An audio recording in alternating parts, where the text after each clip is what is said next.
Elle a désormais pignon sur rue. Dans l'univers du livre, la BD s'est même fait une place au soleil dans les rayons. Rien que pour cette année, on dénombre entre 5 et 6 000 nouveautés sur le marché. C'est une immersion dans le monde du 9e art, à l'échelle régionale, une histoire de bulle normande, en 4 épisodes.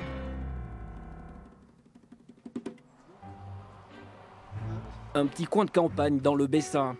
Voilà quelques années maintenant que Jean-Blaise Dian trouve l'inspiration, loin, bien loin de l'agitation urbaine.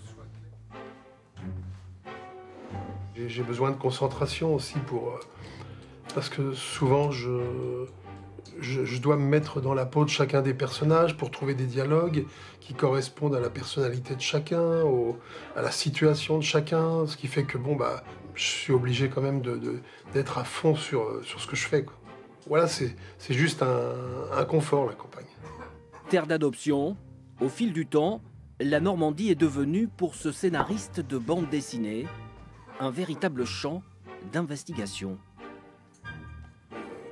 Et c'est vrai qu'il y a beaucoup à raconter, hein.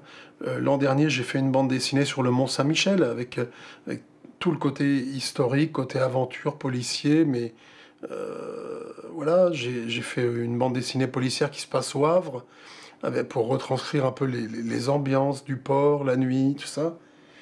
Il y a beaucoup à faire sur la Normandie. Et puis il y a Normandie juin 44. Normandie juin 44, alors ça c'est le summum. Entre fiction et réalité, cette série sur l'histoire du débarquement met en exergue l'importance du travail de recherche lorsqu'on est auteur de BD. Alors Normandie juin 44, on avait commencé ça il doit y avoir 7-8 ans. Et l'idée est tout de suite apparue avec Pascal Daniel, l'éditeur de l'époque, de faire 5 albums, un pour chaque plage de débarquement. Donc à chaque fois, j'ai travaillé le scénario avec des spécialistes, des historiens ou des guides conférenciers, des guides de musées, etc. Chaque album a nécessité pratiquement 1 an de travail, surtout pour le dessinateur, mais quand même le scénario a demandé beaucoup de temps aussi pour pouvoir bien planter les choses. Derrière chaque album se cache souvent l'histoire d'une complicité entre un scénariste et un dessinateur. Des années de travail là-dedans. C'est le cas pour Jean-Blaise Dian et Tiéco, qui avaient travaillé ensemble sur le 3e tome de Normandie juin 44. Je t'ai rendu toutes tes planches. Son dessin est parfait, c'est un dessin réaliste, et ça devient rare. Mais je savais aussi que Thierry n'était pas un grand amateur du XXe siècle en dessin. Mais je me suis dit peut-être que ça serait un challenge, et puis finalement il l'a accepté, c'était parfait. Et une bande dessinée, c'est ça, on raconte une histoire. Si l'histoire est pas bonne, on aura beau faire le plus beau dessin du monde, ça aura pas grand intérêt.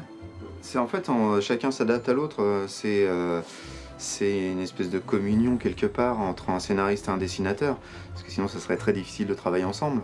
Mais il y a je sais que des fois les scénaristes ont des visions qui sont très difficiles à dessiner, voire impossibles. Donc nous, du côté dessinateur, on est obligé d'apporter soit des solutions, soit modifier quelque peu certaines séquences de scénario pour pouvoir s'adapter à un dessin et faire en sorte que ça soit lisible. Aujourd'hui, l'un comme l'autre travaillent sur des projets différents en attendant la parution prochaine de leurs ouvrages respectifs. Car une fois le travail d'ancrage terminé, les planches finissent souvent sur la table d'une maison d'édition. Ce sera le prochain épisode de notre histoire de bulle normande.